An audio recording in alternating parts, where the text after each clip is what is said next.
Hello Virgo, Sun, Moon, Rising, and Venus signs. Kamusta kayo? Sana po nasa mabuti kayong kalagayan. Welcome back po sa Star Tarot. Kung bago kayo dito, welcome din kayo. Thank you sa inyong support. I truly appreciate them. God bless you all.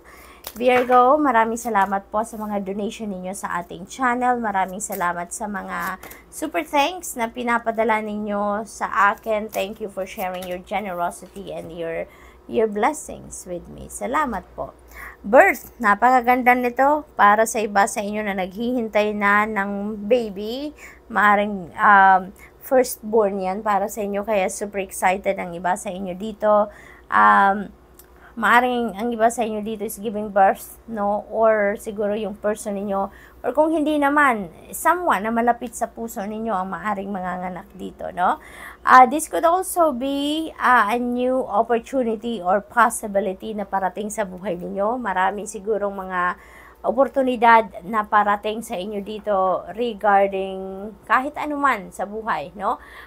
Opportunity to travel, opportunity to enter a relationship, opportunity to meet new people, opportunity to create or develop a new friendship with someone, or opportunity na magkatrabaho, magkaroon ng bagong career path, whatever it is, you know, Virgo, anything is possible. Anything is possible. Basta yung energy ng opportunity and possibility ay nandito sa inyong horizon.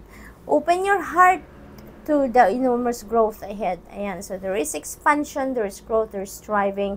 Napakagandang sitwasyon nito. Positive changes are up ahead para sa inyo dito, Virgo. Napakagandang sitwasyon.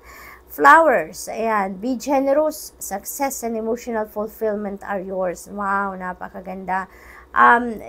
Normally, 'di ba? Natural ito para kay Virgo, you're very generous. 'Di ba nga kahit isusubo niyo na lang, ibibigay niyo pa sa iba, 'di ba? Ganun kayo ka-generous. Kaya most likely maraming tagumpay ang dadating sa inyo because 'di ba? Sabi nga, the more you give, the more you receive. Kaya parang feeling ko ganun ang ganap kay Virgo sa ngayon, ano? Yung generosity ninyo will come back to you 100-fold. So, tignan natin kung ano pa ang ganap for Virgo. We have 9 of Inspiration. Don't give up. Keep persevering. Virgo, ano man ang sitwasyon natin sa buhay, giving up is not an option. Kayo pagsuko, hindi yan ang solusyon sa mga problema natin or hindi yan ang makakabuti para sa atin. But continue to persevere. Continue on with what you are doing. Always project the positive attitude dahil kung positibo lang iniisip natin, positibo ang nararamdaman natin, positibo din ang dadating na mga sitwasyon or experiences sa buhay natin. Okay? What else? We have, wow, Muse of Materials. See, speaking of blessings, Muse of Materials signifies financial success. This signifies wealth. This signifies prosperity and abundance. So, maybe may mga opportunity dito talaga na parating sa inyo para siguro sa isang lucrative job offer, career path, negosyo, or investments, mga ganon, ano? You are heading towards prosperity and abundance dito, Virgo. So, napakaswerte ninyo pagdating din sa money, career, and finances. For others of you dito, Virgo, maaaring nandoon na kayo sa tuktok ng tagumpay pagdating sa inyong money, career, and finances. Yun din ang energy nito ni Muse of Materials. Kaya siguro, financially stable na din ang iba sa inyo dito. Masasabi nyo na siguro established na din kayo. Yung bang yung trabaho ninyo, established na kayo dyan. Yung career ninyo, established na kayo dyan, no? Kaya, ano't-ano man ang mangyari para masasabi ninyo na masaya na kayo dahil alam nyo na konkreto yung panggagalingan na ninyo ng income na pagpuprovide ninyo sa inyong pamilya. So, we have Muse of Emotions. Ayan. So, Muse. So, siguro, kayo, maraming mga influential people around you, Virgo, na can be very supportive of you. So, napakaganda lang, diba?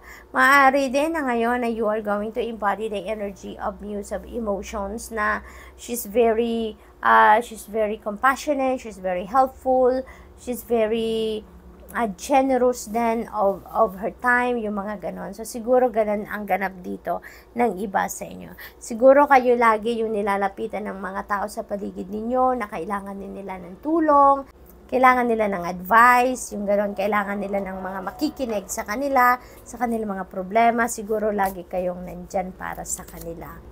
Eight of Voices, this is a restrictive energy, no? Restrictive energy. Feeling siguro ng iba sa inyo dito, you are restricted. Feeling siguro ninyo hindi kayo makagalaw, hindi ninyo magawa kung ano yung gusto ninyong gawin because pinipigilan kayo ng kung sino man, or maaaring hindi ninyo ma-express yung sarili ninyo because merong nagdidikta sa inyo, no? But, you know what? This is just an illusion, Virgo. This is an illusion. Yun lang ang akala ninyo. Yan ang sinasabi ng Eight of Voices.